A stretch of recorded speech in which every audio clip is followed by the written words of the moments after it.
Começando a aula remota número 7 da disciplina, então, hoje, 2020, 7 de dezembro. Mais ou menos o que eu quero trazer hoje é só uma sequência de leitura para vocês fazerem. Eu até podia, né, montar os desenhos, etc., mas como já tem material pronto, bem escrito, bem definido, formado, apresentado, defendido, que são os TCCs ainda lá do pessoal de CST, eu acho que não tem necessidade de eu fazer a apresentação, a menos que vocês tragam essa demanda para mim. O que eu quero, até vou colocar os links ali na descrição, são 3 TCCs que eu quero chamar a atenção. O primeiro é do Carlos Eduardo Wagner, onde ele apresenta cenários de CIP, onde, no caso, são três cenários e depois tem os seus desdobramentos. Eu coloquei as páginas, vou colocar todas as referências, eu quero só fazer uma geral aqui, só para ir apresentando, certo? Então, o primeiro cenário é um cenário de ponto a ponto. No caso do WebRTC, ele é um framework todo focado nisso, uma vez que ele trabalha com criptografia, segurança, etc. Ele sempre vai ser na modalidade P2P entre as entidades, a menos que a gente mude o formato, mas a princípio, os navegadores, a WebRTC API, ela é projetada para que a comunicação, áudio, vídeo e dados em geral, binários ou não, eles saiam de um navegador e cheguem em outro navegador. Pode até passar por algumas entidades intermediárias, mas que essas não processam, a menos que isso seja explícito na configuração. Uma outra opção, claro, deixa eu avançar aqui, é a parte de triângulo, onde cada um tem o seu próprio servidor, mas uma dessas entidades terminais pode atravessar o seu servidor e ir direto conversar com o servidor remoto da outra entidade, no caso, o outro terminal. É um caso não tão comum, mas também pode acontecer desse tipo, que é o tipo trapézio, que é o terceiro cenário, onde cada um tem o seu próprio servidor e entre os servidores tem um entroncamento para fazer essa passagem entre os domínios. Esses são os 3 cenários, está aqui tudo descrito. Até tem 2 tipos muito importantes que a gente vai mexer. Uma é a noção de presença, até o texto fala aqui daqui a pouco, presença, e ali o termo de chamada, nesse texto em particular. Que a noção de presença é notificar os demais que está disponível para conversar.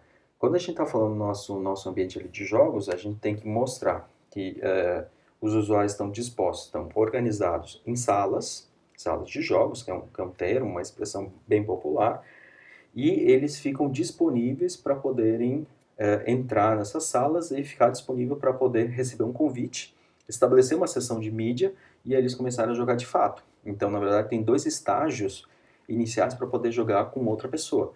Entrar na mesma sala em comum e depois chamar a pessoa para disputar uma partida. E aí sim, então, por isso que o termo presença e chamada.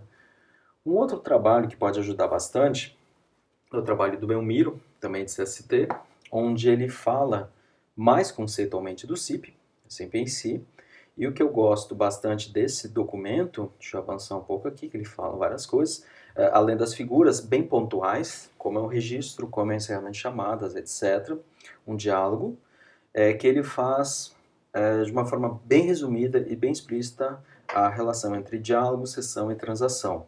Deixar claro cada um deles. Então, quando o CIP, que é um protocolo de requisição, que tem uma pergunta e tem uma resposta, a requisição, que tem uma resposta, essa pergunta com resposta combinados é uma transação. E essa transação tem algum identificador para que eu possa saber, né, para cada pergunta ter a sua resposta, uma vez que eu posso fazer várias perguntas concorrentes e aí ter respostas concorrentes, então poder discernir quem está perguntando, quem está respondendo e como combinar cada uma delas. Isso é a transação. Esse conjunto de transações estabelece um diálogo, que é todo o conjunto de transações que se define desde o estabelecimento até o encerramento de uma sessão de mídia. Não vou usar o termo chamada ou chamada telefônica, é sessão de mídia mesmo. E disso tudo, desse diálogo, dentro do diálogo, como eu defino uma sessão. Então, quais são as informações, os parâmetros, os atributos que a gente precisa armazenar, uma vez que estabelecer uma sessão de mídia, até o encerramento de uma sessão de mídia, eu não vou ter uma conexão TCP que vai sustentar isso. Então, eu preciso de algum identificador, algumas informações, e é mais ou menos isso que ele vai comentar muito brevemente ou fazer referências. E aplicado no nosso cenário em especial, tem o Rafael Tolbo, que fez uma aplicação no WebRTC usando o CIP. Então, uma vez que estamos estudando o CIP, dando uma olhada no WebRTC, até para deixar bem claro que o WebRTC é um framework, é uma API fornecida pelos navegadores, onde eles fazem o uso de um conjunto de protocolos para que haja uma comunicação em tempo real entre essas entidades terminais, nas pontas, onde pode haver vários servidores intermediários. Porém, o WebRTC não define um protocolo de sinalização. Ele deixa livre para quem está implementando usar o seu. E pode ser usado o SIP para isso, porém, talvez pelo grau de complexidade, não haja tantos projetos disponíveis, embora o SIP, uma vez que ele tem lá seus pelo menos 20 anos aí de implementação, ele é muito bem testado, muito bem validado, então ele é amplamente usado em outros cenários, mas não aqui.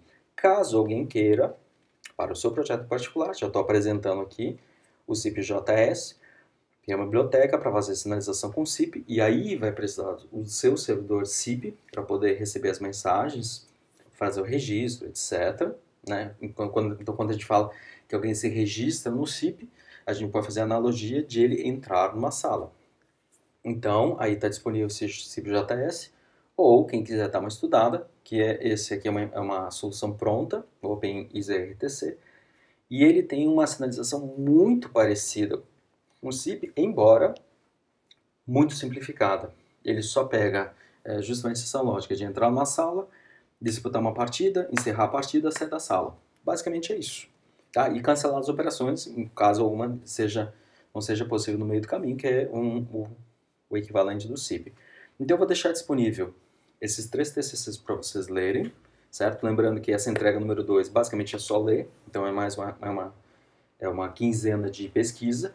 E até o dia 23, quando encerra a nossa entrega número 3, pegar o jogo que já estava pronto, ou pelo menos minimamente pronto da entrega 1, estudar o que foi feito na entrega 2, para que até o dia 23 de dezembro, antes de parar para as férias de janeiro, a gente tenha pelo menos um jogo mínimo, onde haja uma sinalização entre as entidades, sendo que por enquanto não é necessário que haja de fato troca de dados entre eles. Ele só tem que fazer uma sinalização, você faz uma oferta, tem uma contra-oferta, tem um aceite, e por enquanto pode ficar, até esse ponto, pode ficar o que seria o equivalente de uma chamada telefônica, fica mudo.